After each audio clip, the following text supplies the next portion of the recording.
வணக்கம் என் இனிய தமிழ் மக்களே. முதல் மேட்ச் நாக்பூர்ல முடிஞ்சிருக்கு. இந்தியா வந்து ஒரு கம்ஃபர்டபுள் 48 ரன் மார்ஜின் ஜெயிச்சிருக்காங்க. ஒரு எக்ஸ்ட்ராடனரி கிரிக்கெட் ஆடினாங்க. என்னை பொறுத்த வரைக்கும் இதுதான் வந்து this is what exactly is the role clarity what we speak about. அதாவது முதல்ல வந்து பிளேயிங் லெவனுக்கு வருவோம். அதாவது ரெண்டு ஆப்ஷன் கொடுத்தோம். முதல் ஆப்ஷனு இன்னைக்கு அவங்க ஆடின பிளேயிங் லெவனு. அப்படி மூணாவது ஸ்பின்னரை இங்க ஆடணும் அப்படின்னு நினைச்சாங்கன்னா ரிங்கு வெளியில போவாரு, ஹர்ஷதீப் வெளியில போவாரு, இன்னொரு ஸ்பின்னர் குல்தீப் உள்ள வருவாரு அப்படின்னு சொன்னா ஹர்ஷித் ராணா உள்ள வருவாருன்னு அவங்க எப்படி யோசிச்சாங்க?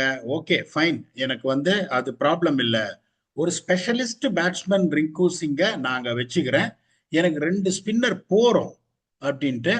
அதுக்கான மெயின் ரீசன் என்னன்னா they want to test Shivam Dube, what can he offer as a bowler.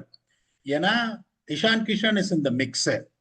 ஒருவேளை இந்த 4 T20ல திலக் அப்புறமா வர்றதுக்கு வரைக்கும் ஒரு செஞ்சுரி அடிச்சிட்டாருன்னு வச்சுக்கோங்களேன் அவங்க, then if Shivam Dube is only used as a batsman, அப்போ வந்து there is going to be a toss up between Shivam Dube and Ishan Kishan.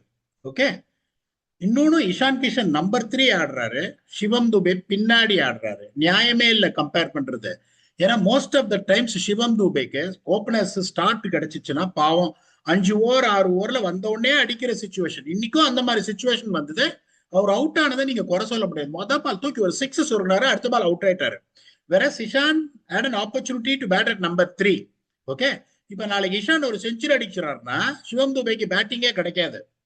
That is the reason. Well done Gautam Gambhir, well done Suryakumar Yadav to give Shivam Dube the ball to see what he can offer, particularly ahead of Jasprit Bumrah in the 20th over.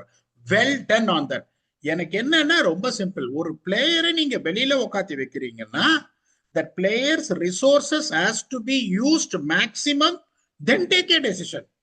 Okay, இப்ப 3 மேட்சும் 50 அடிக்கிறாரு இஷான் கிஷன். சிவம் துபேக்கு பேட்டிங்கே கிடைக்கல. திலக் வர்மா வந்து வராருங்கும் போது இவர் 350 அடிச்சிட்டாருன்னு சொல்லிட்டு சீன்லயே இல்லாத இவரை வந்து நீங்க உள்ள ஆடினீங்கன்னா சிவம் துபே டிராப் பண்ண நியாயமா? Well done Gambhir, very well done on that, keep it up on that. Okay, அடுத்தது பாத்தீங்கன்னா இங்க வந்து கிளீனா சொல்லியிருக்கோம், டாஸ் வின் பண்ணி பேட் தான் பண்ணணும் அப்படின்னு. பேட்டிங் ஃபர்ஸ்ட் 9 ஜெயிச்சிருக்காங்க, பேட்டிங் செகண்ட் 4 ஜெயிச்சிருக்காங்க. Highest chase ever made here is only 123 அப்படின்னு சொன்னோம். அதுக்கப்புறம் ரெண்டாவது பாத்தீங்கன்னா 200+ ஸ்கோர் வந்து ஒரே ஒரு தடவை தான் அடிச்சிருக்காங்க அப்படின்னு. இப்ப இந்தியா வந்து 237 பைல் அப் பண்ணாங்க. New Zealand didn't get to 200. இதுல ரெண்டாவது விஷயம் என்ன அப்படின்னா, நிறைய பேர் என்ன நினைப்பாங்க, 238 இப்ப அவங்க வந்து ஒரு 48 ரன்ல தோத்தாங்க, பெரிய மார்ஜின். பட் 48 ரன்ல தோத்தாலும் they got closer to 190. Okay, அப்ப வந்து எல்லாருமே எப்படி யோசிப்பாங்க, they got to 190 ஆக்சுவலி. ஏன்னா அது எப்படி இது லோ ஸ்கோரிங் பண்ணியா இருக்கும் அப்படின்னு. the most important thing என்னன்னா what you do in power play early on. இப்ப வந்து என்ன சொன்னோம், இப்ப வந்து 170 வந்தே ஆகணும், 170 வந்தா நீங்க ஜெயிக்கலாம் அப்படின்னு. பவர் பிளேல வந்து ஆக்சிலரேட் பண்ணணும்னு India got to 68 for 2 in power play. the first time I am seeing New Zealand erring on strategy. ஏன்னா அபிஷேக் வந்து ரொம்ப பவுன்ஸ் கொஞ்சம் ஒரு மாதிரி ஸ்பாஞ்சியா இருந்தது, ஸ்பின்னர்ஸ் கொஞ்சம் லைட்டா நின்னுது. இங்கதான் நீங்க ஸ்லோவா போடணும். ஓகே, இப்ப இவங்க இறங்கி வர்றதை பார்த்துட்டு இன்னொன்னு பாத்தீங்கன்னா Santner didn't introduce himself until the 9th over. ஏன்னா அபிஷேக் சர்மா இருக்காரு. அபிஷேக் சர்மா இறங்கி இறங்கி நொறுக்கிட்டாரு. ஜேக்கப் டஃபி மட்டும்தான் எக்ஸ்ட்ராடனரியா போட்டாரு. சஞ்சு சாம்சன் திருப்பியும் வந்து பியூட்டிஃபுல்லா ஸ்டார்ட் பண்ணி, அதாவது ஒன்னே ஒண்ணுதான் ரொம்ப important, Sanju Samson is skilful.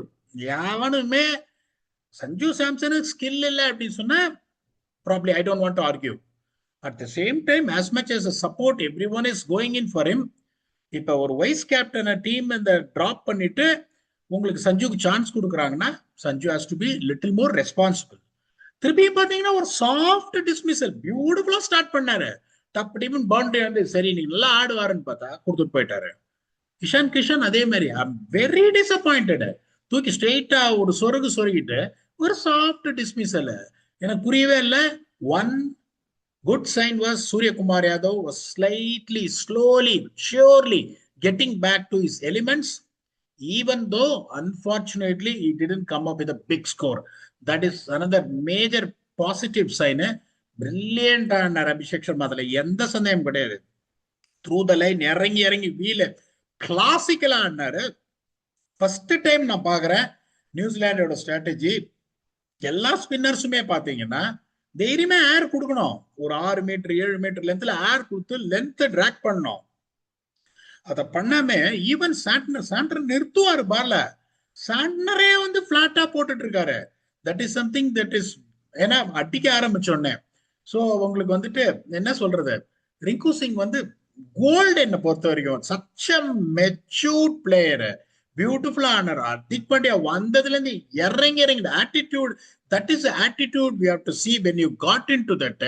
அந்த இதை வந்துட்டு மொமெண்டம் அவங்க எடுத்ததா அவங்க நிறுத்தவே இல்லை. இப்ப பாருங்க, ஃபர்ஸ்ட் 6 ஓவர்ல 68, 10 ஓவர்ல 117, செகண்ட் ஃபேஸ்ல 49 ஃபார் நோலாஸ், தேர்ட் ஃபேஸ்ல வந்து 15 ஓவர் முடியும் போது 182 ஃபார் 5, 65 ஃபார் 3, அங்கேயும் ஒரு 39 over.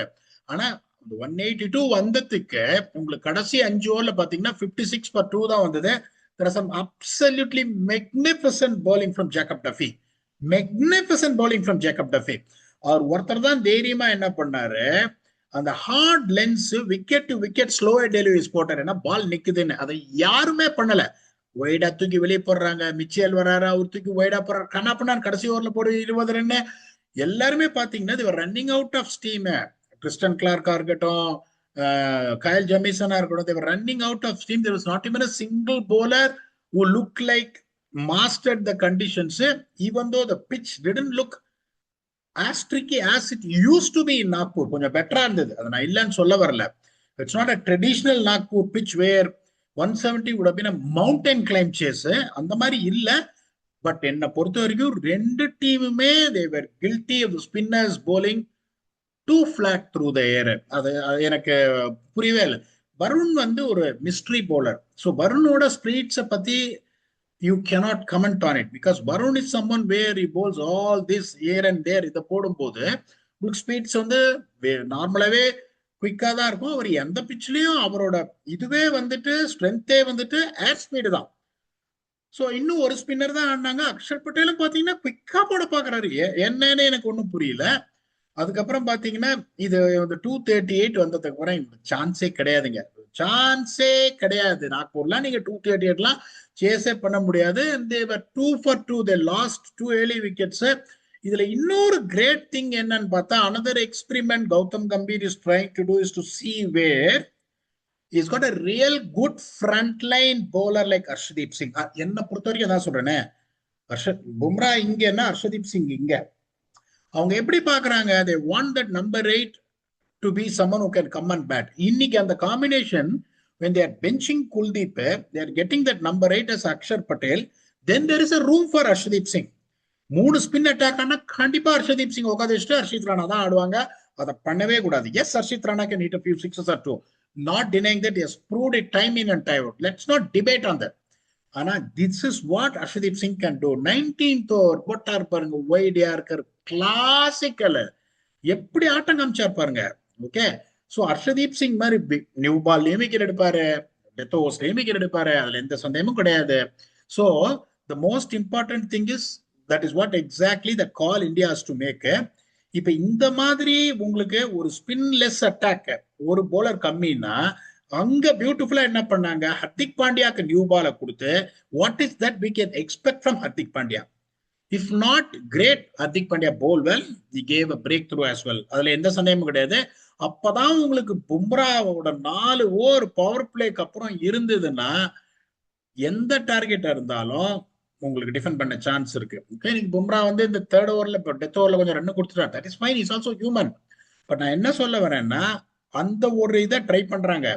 What I can get out of Hardik Pandya, bowling in the power play. ஏன்னா ஒரு ஸ்டார் போலரு, ப்ரெஷர் கிரியேட் பண்ணக்கூடிய போலரு, விக்கெட் எடுக்கக்கூடிய போலரு ஹர்ஷதீப் சிங் இருக்காருன்னா, இங்க நான் காம்ப்ளிமெண்ட் பண்றேன் ஹர்திக் பாண்டியா வச்சு, who's also decently quick, who can also do the job well. Can he do the job well? அது எனக்கு கேள்வி கிடைக்குமா 5 இதுல? அந்த மாதிரி எனக்கு ஒரு சிச்சுவேஷன் இருந்தா, நம்பர் 8ல அக்ஷர் பட்டேல் வராரு, 2 ஸ்பின்னர், பும்ரா நான் பதுக்கிட்டு ஹர்ஷதீப் சிங்க முன்னாடி நான் ஆட விட்டேன்னா, still I've got a very good bowling attack. Let's be honest with that. Bumrah, Arshdeep, Axar Patel, Varun Chakravarthy, எல்லா பக்கமும் நீங்க பேலன்ஸ் பண்ண முடியாது. 4 bowler வச்சிருக்கீங்க. நம்பர் 8ல அக்ஷர் பட்டேல் வராரு. So batting look strong. அதுக்கப்புறம் உங்களுக்கு ஹர்திக் பாண்டியா இஸ் ஒரு 5th bowler. You're using him as a new ball bowler. Then they got 3 good overs out of Shivam Dube. அவர் வேற விக்கெட்ஸ் எடுத்துறாரு. இஸ் ஆல்சோ அமங்ஸ் விக்கெட்ஸுங்கும் போது உங்களுக்கு 6th bowling ஆப்ஷனையும் அவங்க எப்படி பாக்குறாங்க? What is that Shivam Dube can deliver? இவங்க என்ன பண்ணணும்னா, இந்த மாதிரி சிவம் துபேவை 3 ஓவர் போட வைக்கணும். 3 ஓவர் போட வைக்கணும். மீதி 4 மேட்ச்லயும் பாண்டியாவை 2 ஓவர் பவர் பிளேல போட வைக்கணும். What is that they can deliver? Then they can go with 2 spinners. The combination looks very good. Ishan பதில உங்களுக்கு திலக் வர்மா வந்துட்டாருன்னா இன்னும் செம ஸ்ட்ராங்கான டீம், அதுல எந்த சந்தேகமும் கிடையாது. Particularly Suryakumar Yadav starts getting into his elements. இப்ப வின் ஃபேக்டருக்கு போவோம். வின் ஃபேக்டர் இங்க என்ன சொன்னோம்? ஃபர்ஸ்ட் 8 ஓவர்ல எந்த டீம் வந்து செட் பண்ணுது, which team is going to really set the base in the first 8 overs? India 8 ஓவர்ல 96 for 2, நியூசிலாந்து வந்து கிட்ட கூட வரல. சோ அதுல வந்து உங்களுக்கு எந்த சந்தேகமும் கிடையாது. That is where you feel the edge was really made. இப்ப அவங்க வந்துட்டு 63 for 3 நியூசிலாந்து 8 ஓவர்ல வந்து உங்களுக்கு 63 for 3ன்றது it's not even 8-10 over. Okay, அங்கேருந்து 63 for 3ல இருந்து 170 கூட நீங்க கொடுத்துட கூடாது. கிளென் பிலிப்ஸ் வந்து டம்மால் டீம் நொறுக்கிட்டாரு. இந்த பால் சாப்மேனும் ஒரு சூப்பர் பிளேயர், அதுல எந்த சந்தேகமும் கிடையாது. Not to take any credit away from them, India were bit loose in the middle overs. It டோஸ்ட் 63 for 3னா you cannot expect the opposition to get to 190. Imagine them batting first. நான் திருப்பி சொல்றேன், New Zealand batting ஆடி ஒரு 190 195 அடிச்சிருந்தா India might have chased, but it might not be as easy as the scorecard suggests. ஏன்னா அபிஷேக் சர்மா வந்து took the game away from them. என்னதான் டபடிபன் Glenn Phillips அடிச்சாலும் இந்த 8 overs 63 for 3ல கேம் போயிடுச்சு. But he showed that what a kind of a destructive player is and how good a talent is Mark Chapman. அதுல எந்த சந்தேகமும் கிடையாது. ஹர்ஷர் பட்டேல் கையில அடிபட்டிருக்கு, அது எந்த அளவுக்கு இதுன்னு தெரியல. இப்பதான் உங்களுக்கு பிரச்சனையே வரும். அக்ஷர் பட்டேல் கையில அடிபட்டு அடுத்த மேட்ச் இல்லைன்னா ஒரு நம்பர் 8ல ஒரு ஆட முடியாதுன்ட்டு என்ன பண்ணுவாங்க? அக்ஷர் பட்டேல் பதில குல்தீப் யாதவ் கொண்டு வந்துட்டு ஹர்ஷதீப் சிங் பதில ஹர்ஷித் ராணா கொண்டு வந்துருவாங்க. போலிங் இன்னும் வீக் ஆயிடும். That they will not compromise at all. இந்த மாதிரி ஒரு சிச்சுவேஷன்ல என்ன பண்ணோம்? பரவாயில்ல, இன்னைக்கு என்ன வந்து அக்ஷர் பட்டேல் பண்ணாரு? பெருசா ஒரு சான்ஸே கிடைக்கல. அவரை குறை சொல்ல நானே. இந்த மாதிரி உங்களுக்கு பேட்டிங் கிளிக் ஆச்சுன்னா நம்பர் 8ல உங்களுக்கு இந்த அளவுக்கு சான்ஸே வராது. ரிங்கு வந்து ஒரு எக்ஸ்ட்ரானரி பேட்ஸ்மேன். சிச்சுவேஷன் தந்தபடி ஃபர்ஸ்ட் 4-5 பால் எப்படி ஆனார் பாத்தீங்க இல்லையா? 1 1 1 1. அதுக்கப்புறம் எக்ஸ்ப்ளோர் பண்ணார் பாருங்க. சிச்சுவேஷன் தகுந்த மாதிரி ஆடுற ஒரு matured player is Rinku Singh. அப்படிங்கும்போது இந்த மாதிரி ஒரு சிச்சுவேஷன்ல நீங்க வந்துட்டு your bowling will become weak. அந்த you cannot open the bowling with Harshit Rana and Hardik Pandya. There is no way. Then Bumrah has to come. அப்ப அந்த பும்ராவோட 2 ஓவர் அந்த 4 ஓவர் ஆஃப்டர் பவர் பிளே குஷனும் இங்க போறதுக்கு சான்ஸ் இருக்கு. Combination அடி வாங்கும். பார்க்கலாம் என்ன நடக்குதுன்னு. ஏன்னா it's only a turnaround of 2 days where they get back to play in Raipur, another venue which is going to be much similar to what we are talking about. இந்த pitch really surprised me, to be honest with you. உங்களுக்கு ஃபுல்லா stats ஹிஸ்டரியே நாக்பூர்ல கொடுத்துட்டேன் நானு. Okay, அப்படிங்கும்போது உங்களுக்கு வந்துட்டு இந்த மாதிரி என்ன சொல்றது, ஹை ஸ்கோரிங்னா yes it's not that traditional Nagpur pitch, but still both the teams கூட bowled a little bit better in my opinion. இன்னொன்னு சொல்றேன் பாருங்களேன், 238 அடிச்சிட்டாங்க India. New Zealand has got nothing to lose. Okay, இது ஒரு பைலேட்ரல் சீரீஸ். நீங்க வந்துட்டு sometimes when you play brave cricket like that, trying to go ball after ball, in attacking mode, அப்ப கூட you can see the bowlers getting under pressure. இப்ப இதே நீங்க ஒரு 174 சேஸ் பண்றீங்கன்னா that approach would have been totally different from 63 for 3. They would have said, okay, I'm trying to build a partnership until 15 overs. 175 run அடிக்கணும் 12 ஓவர்ல. என்ன பண்ணுவீங்க? அடிக்குதான் அடிப்பீங்க, எல்லா பாலும் சான்ஸ் எடுக்குதான் அடிப்பீங்க. இஷான் கிஷன் ஒரு ஈஸி கேட்ச் விட்டாரு. So That the reason is where New Zealand were not into their elements when it comes to their bowling. அதுல எந்த சந்தேகமும் கிடையாது. செகண்ட் ஸ்பின் ஃபேக்டர் இது என்ன சொன்னோம்னா, ஸ்பின்னர்ஸோட economy overall right from power play to death overs 7 ஓவர்ல 95 for 1 New Zealand. 7 over 14 runs and over. India வந்து 8 ஓவர்ல 82 ரன்ஸ் 3 விக்கெட்ஸ். நீங்க யோசிச்சு பாருங்க, 10 ரன் போயிருக்காங்க. they are defending close to 12 and over right from ball 1. you go for 10 and over and you pick 3 wickets in 8 overs. that is a wicket every 16 balls. அப்படிங்கும்போது if not a great performance, if not a good performance, it's a decent supportive performance என்ன பொறுத்த வரைக்கும். அதனால இன்னைக்கு India did everything well. they used Shivam Dube well, they used Hardik Pandya well, they used Rinku Singh well. அதுல எந்த சந்தேகமும் கிடையாது. they will try and stick on to the same combination. that's why தான் சொன்னேன், Shreyas Iyer is a replacement for Tilak Verma until he get back, where he is expected to join the team on 4th T20. போது unfortunately நீங்க Shreyas Iyer ஆட முடியாது. இதுல இன்னொன்னையும் நான் சொல்ல விரும்புறேன். ஓகே, இப்ப Ishan Kishan is definitely going to play the next 2 games. அதுல எந்த சந்தேகமும் கிடையாது. அடுத்த கேம் அவர் ஃபெயில் ஆனாலும் இஷான் கிஷான் will play. இதுல இன்னொன்னு நான் என்ன சொல்ல விரும்புறேன் அப்படின்னா, சஞ்சு சாம்சன் ஒருவேளை 2 மேட்ச் ஃபெயில் ஆகி இஷான் கிஷான் ரன் அடிச்சார்னா I will tell you what might happen. அவர் 2 மேட்ச் ஃபெயில் ஆகி இஷான் 2 50 அடிச்சா Ishan will open the batting in the T20 World Cup and keep wickets, and Tilak will bat at number 3. Even though that's going to be a cluster of left-handers, அவங்க எப்படி யோசிப்பாங்க அந்த சிச்சுவேஷன்ல, 2 left-hander top ஆர்டர்ல எனக்கு இருக்காங்கன்னா ஸ்கையை number 3 இறக்கிட்டு Ishana number 4 இறக்கிடுவாங்க. I am telling you again for a reason. Sanju is starting well. Sanju is talented. Sanju is class. But performance is performance. When you have to save yourself, you have to only save it by the volume of runs you are putting in. Okay, நல்லா படிப்பான் என் பையன், ஆனா unfortunately fail ஆட்டான்னு சொன்னா யாரும் ஒத்துக்க மாட்டாங்க. So Sanju has to support himself now and he has to get back to runs. இல்லைன்னா நான் சொல்றதை நடத்துக்கிறதுக்கான வாய்ப்பு இருக்கு.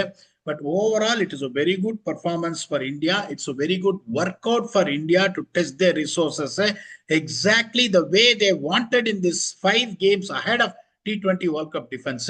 Kudos to them.